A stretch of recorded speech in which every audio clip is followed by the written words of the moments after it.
Next up, we have one of the finest young talents currently doing the rounds of the comedy circuit, and I mean that even though it was on the auto cue. Damn it. Please, ladies and gentlemen, build up your applause and welcome Mr. Russell Kane!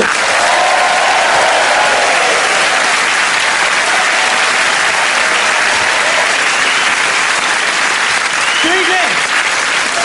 All right, London? It's proper weird. Just before I start, it's really weird doing a gig in this part of London because no one actually lives around here.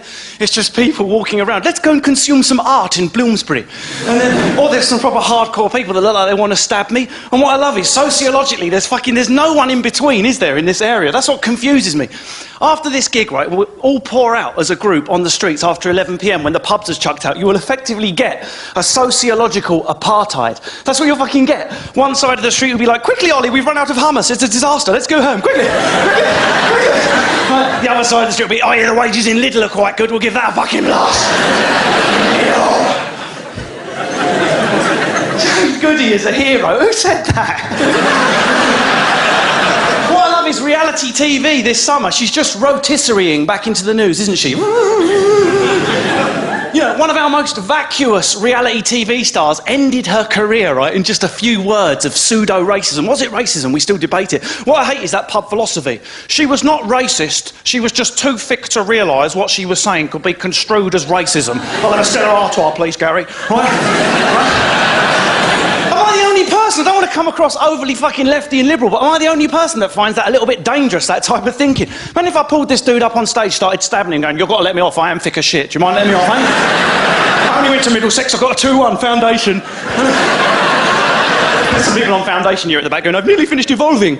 Have you seen that chromosome, Jemima?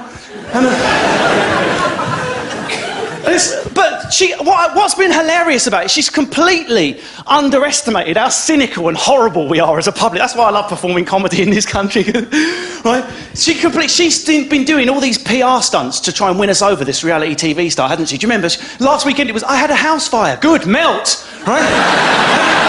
And everyone in the room that's got a brain, which is all of us, I hope, will know that they're not real stories. She pays PR people to create stories to try and educe pity from us, right? But what was hilarious, do you remember how she spent all her money earlier in the year? Big international PR stunt. Who remembers where she went? India, right? How much did she underestimate us? She thought that if she mingled with those she may have hurt, we would forgive her. Hey? Since when has that been the road to fucking forgiveness? What should we do? Send Gary Glitter into school, shall we? In you go, Gary.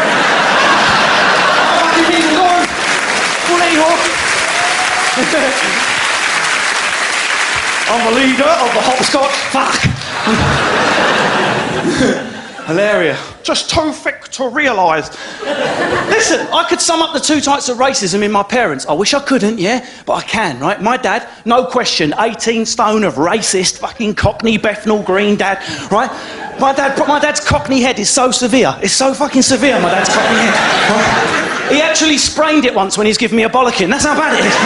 Right? Why can't you just believe Kilroy, you freak? Right? Listen, my dad's Cockney head is so strong he climbs the stairs one stair at a time with the traction of it, like... You better not be reading Penguin Classics up there, you fucking weirdo! Why is he always reading? I did that joke in Burnley last Wednesday and they thought a Penguin Classic was a biscuit. Don't fucking eat them! Just like without a Karenina, it tastes nice. There's something about that type of racism, my dad, that's a little bit safer. Do you know what I mean? We can label it, I could tell a few jokes about it, we can mock it, we can write about it in The Guardian while we eat our hummus, right? At least it's something we can analyse, right? Someone like my mum, a little bit more dangerous, yeah? Doesn't think she's racist, doesn't know she's racist. Comes out with the classic statement, I'm not racist, but, hey? Do you know how dodgy that is? That's like saying I'm not a rapist, but get in the fucking van!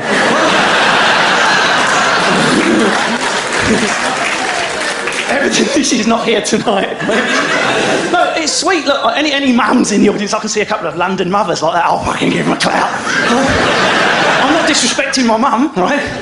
But the point is, she's still... I don't need right-wing advice from my parents anymore. Be careful, don't mingle with difference. Be careful, be careful. And my mum speaks to me just before I'm about to go on stage. Can you imagine how distracting that is when I've just snorted a line of Imodium? The last thing And I was doing a gig in Bethnal Green, right? Multi-ethnic area. I'm a comedian now. I've been travelling. I don't need counselling, right? I'm just about to go on stage, and my mum has taken me aside. She said, "This, Russ, I know you're about to do your stand-up comedy gig." That's what she calls it, the full name every time. "I know you're about to do your stand-up comedy gig, right? But I thought I should warn you, Debbie's coming tonight." Do you remember Debbie from when you were a kid? "Debbie's coming tonight, and I thought I should warn you, her new boyfriend is black." Warning me! Actually, what do you think I'm going to do? Walk in with a white hood and go, "You could have given me a bit of fucking notice, mum, eh?" I'm going to write dick of myself. How about a text message? It's nice though, it's nice travelling.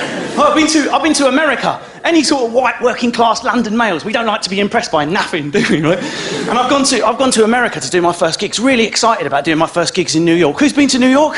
Yeah. How middle class is this gig? Who hasn't, for Christ's sake? Fling your tzatziki at him. And, it's just one person in the corner. All right, Evan, get back to Croydon, get back. Where do you shop? Anyway.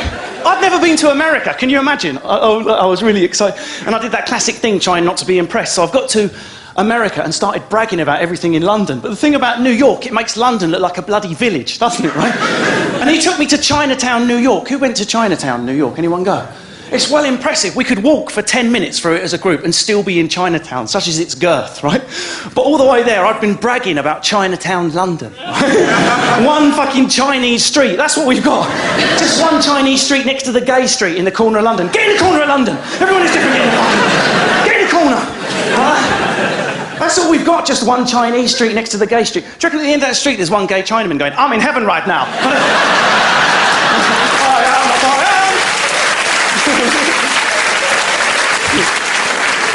DVD box set, Will and Grace. Like, you'd have felt sorry for me in there, because I bounded on the stage, London comic, I'll do England proud, and immediately started being horrible to the front row. And they don't have that culture there. You have to just do your jokes, get on the stage and leave and love the USA and go home, right? So I've gone on going, "Look at me, my hair's a bit shit." And they're like, "What's wrong with him? Has he got a confidence problem or something?" Because I cut my hair too short and it's got more volume than a pensioner's telly. That's how much volume it's got. Finally, a simile. Finally. Look at that old dude over there. It's got more volume than your telly. And I've gone on stage straight away and gone, "Look at you, I fucking shit, blah, blah." And all I wanted, like, we found out people are shelf stackers and all sorts of things tonight. All I wanted to do was ask this guy what his friend's name was. I went, "What's your friend's name?" And he went, "You think I'm going to give you information about my friend so you can mark him?" "No way, buddy, this is the USA. We don't give information away, no way." Come to London, what does he do? He's a shelf stacker. Call him, I can't take the piss out of him.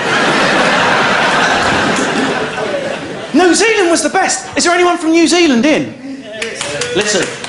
You British people forget that there are countries culturally similar to ours and that are paradises compared to us, that don't live in this news of the world fueled Al-Qaeda terror bubble that makes you die of fright when you fly from an airport, right? And I mean, anyone who's flown from any London airport recently, it's terrifying. You just literally like take off your belt, take off your shoes, take out your hair and kidneys, you're going to die on this fucking flight, you're going to die. You have to bald holding your shoes, "I don't want to die, please don't let me die." No sharp objects, no liquid. I'm 90% liquid. What shall I do? Ball my teeth, eh? You'll back me up on this, dude. How much of a paradise does your country have to be for this to be the #1 warning? The first thing you hear when you disembark in New Zealand is this: it is absolutely forbidden to bring in or take out fruit to New Zealand. Fucking fruit! How paradisial does your country have to be be the #1 terror threat? Could you imagine that? Would you mind moving that nail bomb? I think I've seen a guava. Would you mind... Do you reckon there are people in Wellington and Auckland covered in pomegranate seeds going, "This is our 9/11"?